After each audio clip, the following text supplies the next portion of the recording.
On today's video, we are going to be flipping cars.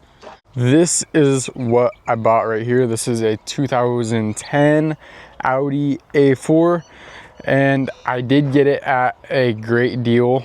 As we can see, it is going to need a little bit of work. We're going to be going through all that.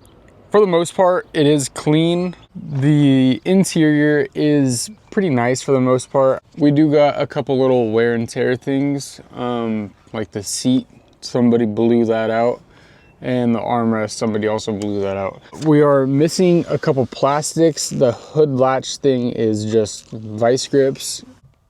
Another important thing is it does start and run, which is also a good thing. We do have a couple lights that we are going to have to check out. We have ABS light on, we have our traction control and airbag light on, tire light, and basically it looks like a Christmas tree up here, but that's okay because we did get it pretty cheap. So we're gonna be fixing everything, and yeah, let's get into it. Now, the first thing I did do was just pull the codes, of course, because we got to see what we're working with. So what I found was the main one I'm really worried about is the O2 sensor heat. I did find our first problem. So if we locate the second O2 sensor, which comes down right here, we can look and see way back here that we do have wires chewed up by some kind of critter. So that's not bad. It's not bad at all. You know, definitely could have been a lot worse than broken wires.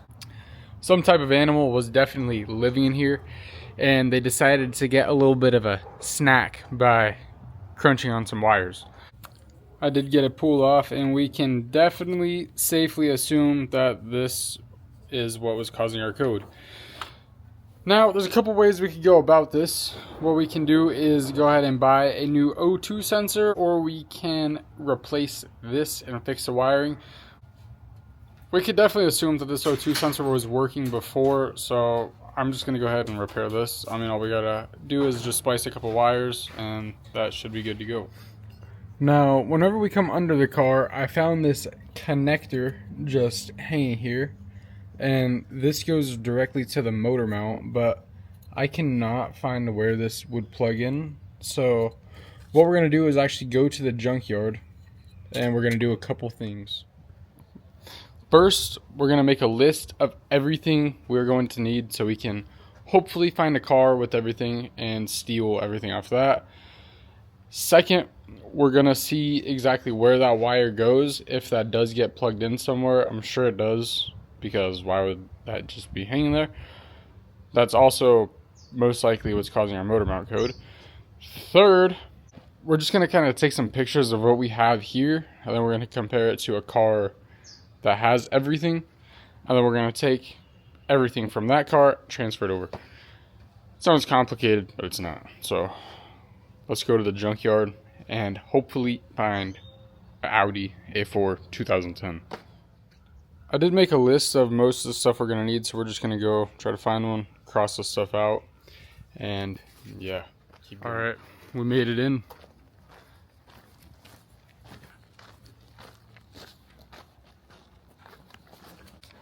We are looking for, did I say 422?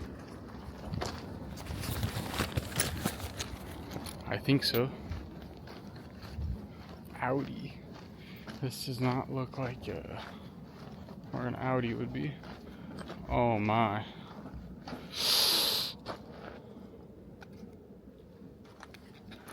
Well, here is the first Audi. Yep, 2010 A4. That's what we're looking for. Too bad she's missing everything we need. Here's the next one. And it's kind of here.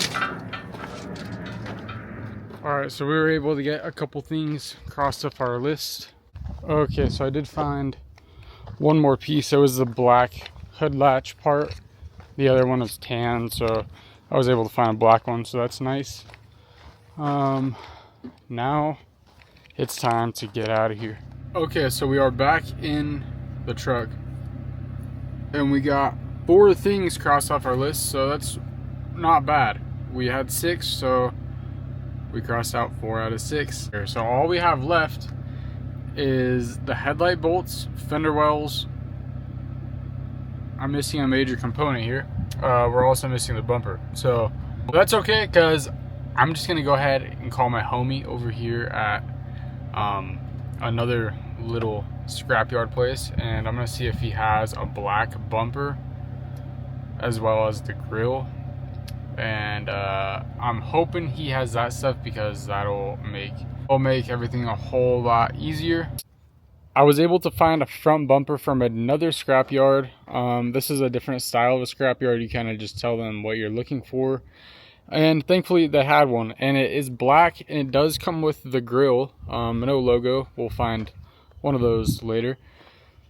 But more importantly, we do got the bumper and the grill. They charged me $150 for just this, and we did find most of the other things we need from the U-Pull-It, and we spent a total of $54 on all of this. This is the hood latch.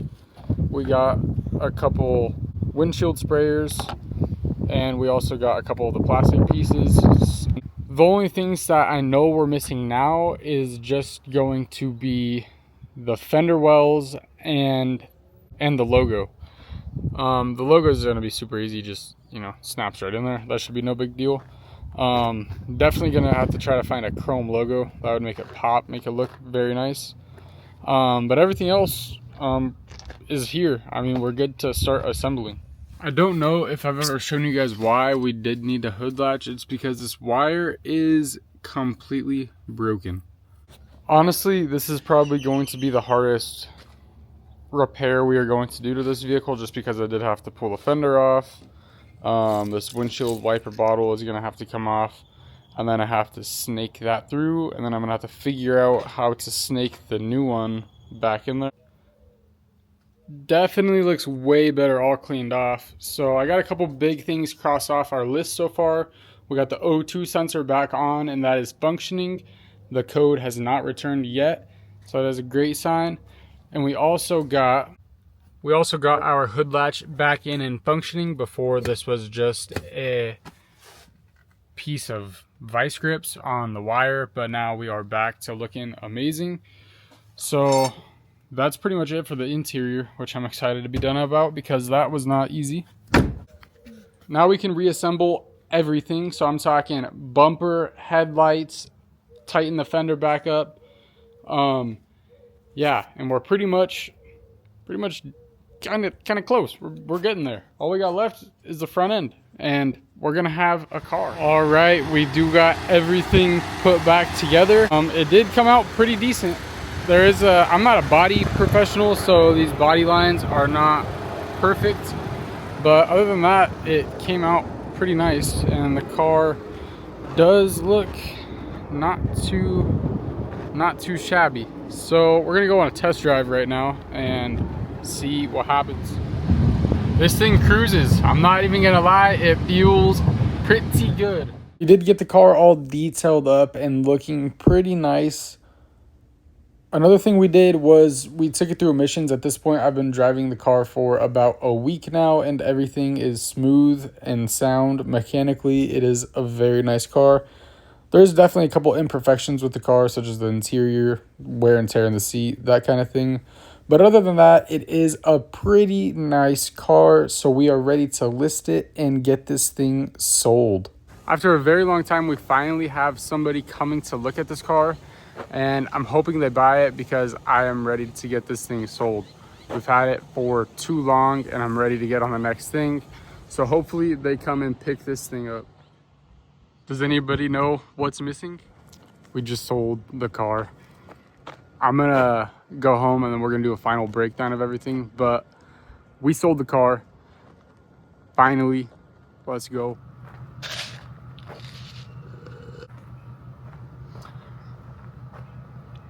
Ladies and gentlemen, it is time for the breakdown. Now, we bought that 2010 Audi A4 all messed up, looking like this, for $1,500.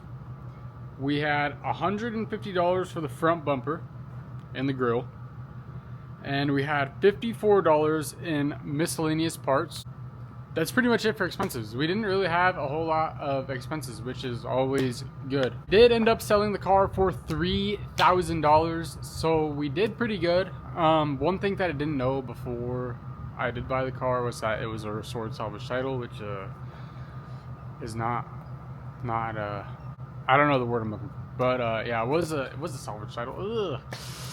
Restored salvage, I know. Well, honestly, for our first YouTube car flip, I think we did do pretty good. Still selling it for $3,000 was a plus. The thing that took the longest was just selling the car. For some reason, on this particular car, I just couldn't sell it. I don't know why. Nobody was interested. I don't know if it was because it was salvage title. I don't know. I don't know if it's because it's an Audi. People don't like the expenses. You have to put premium fuel in it. I don't know. But for a $3,000 car, it was pretty clean. I mean, it was a very nice car. It drove good. Need a little bit of love, of course. The interior still had the tear and everything. But yeah, we did come out with a good profit on this one. It was a lot of work, but a lot of time and work and energy. Some things I also didn't account for was time going to the scrapyard as well. So I would honestly say I maybe spent 4 hours at the scrapyard tracking down the parts and pulling the parts off the other donor vehicles. So in the grand total of all things, I probably had like 12 hours into the car. So it is a lot of time. I don't know how much that comes out to per hour, but yeah, maybe I'll pull it up somewhere. Anyways, I'm super glad that that car is gone because I'm ready to get on to the next thing. What is the next thing going to be? I don't know. Definitely not an Audi though. I'm not going to touch another Audi for a long time unless it is a smoking deal. Anyways, that's it for this video, and I hope you guys enjoyed. Yeah, we'll be back. Thank you guys for watching.